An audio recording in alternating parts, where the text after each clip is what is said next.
Well, Jason, given your perspectives, your vantage points on the future, what sorts of career advice would you give to students currently to help them prepare to maybe access and be involved in that future?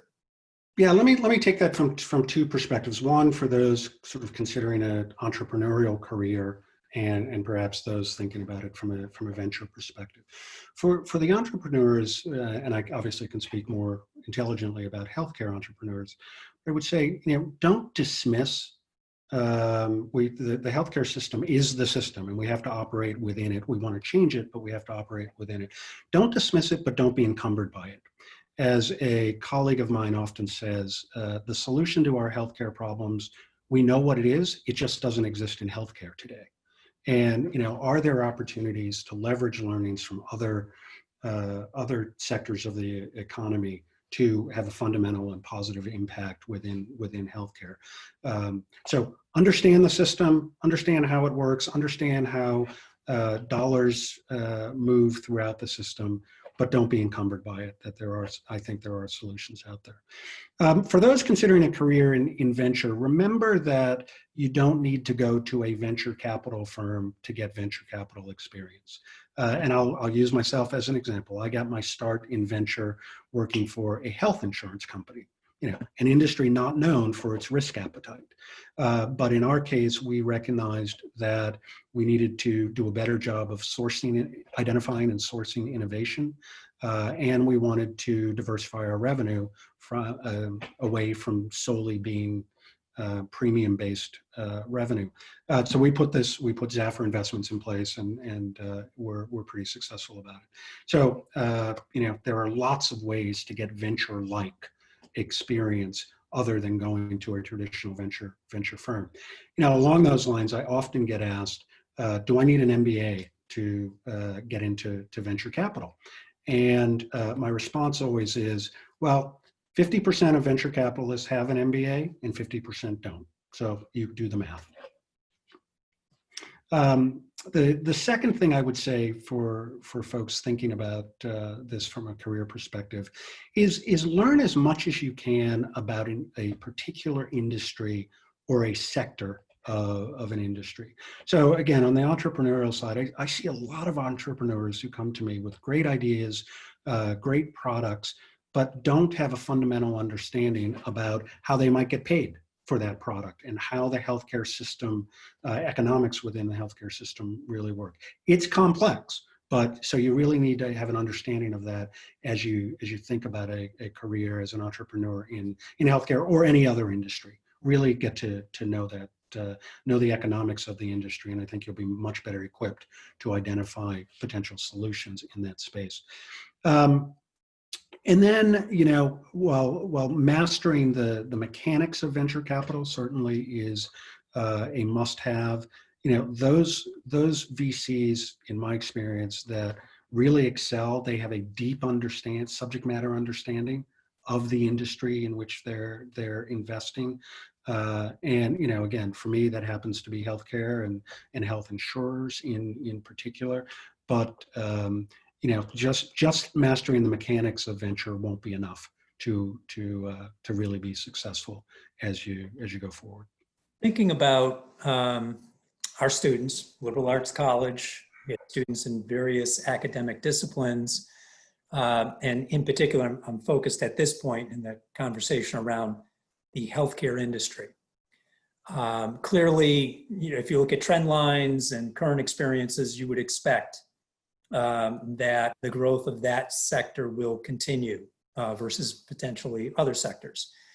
And so the question becomes, given some of the growth areas that you're seeing from a venture perspective and some of the challenges that you referenced with respect to the traditional bricks and mortar providers, if I'm a student and let's say I'm a science major, or I'm on a pre-med path, how might I play in this space other than being a provider?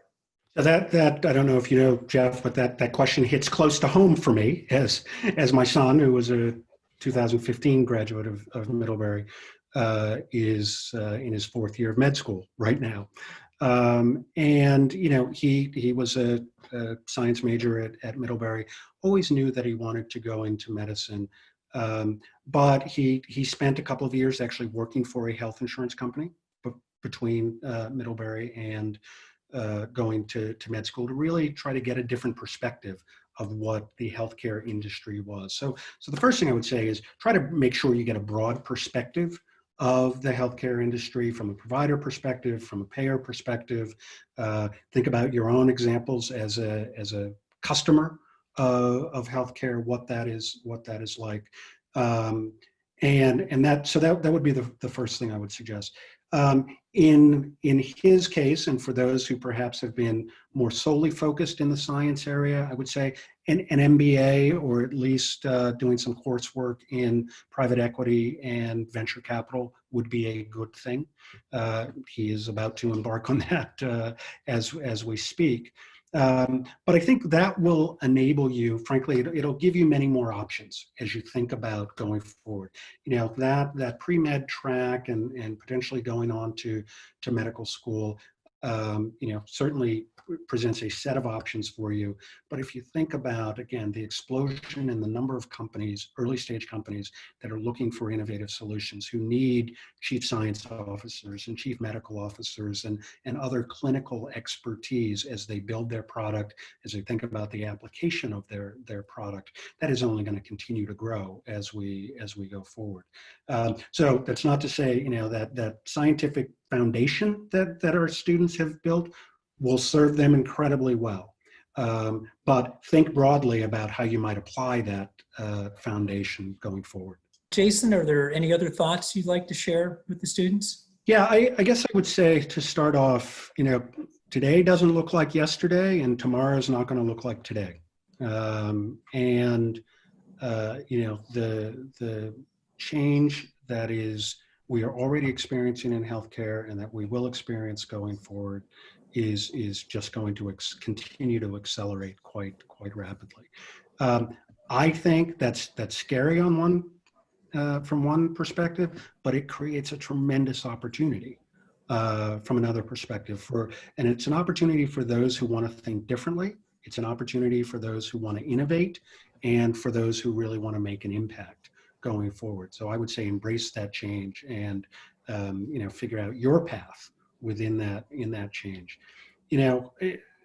Secondly, and this may sound a bit self-serving given the focus of our fund, but in today's environment, as we seek to address the racial, gender, and socioeconomic inequities in the country, we need Middlebury grads. We need the next generation to really embrace the change. We're counting on you to take the mantle, so to speak, and drive us forward, both as a country and as a people and as a human race, to ensure that we continue to thrive for many eons going forward.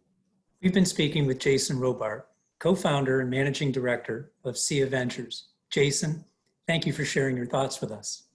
Thank you. It's been a pleasure. Go Panthers.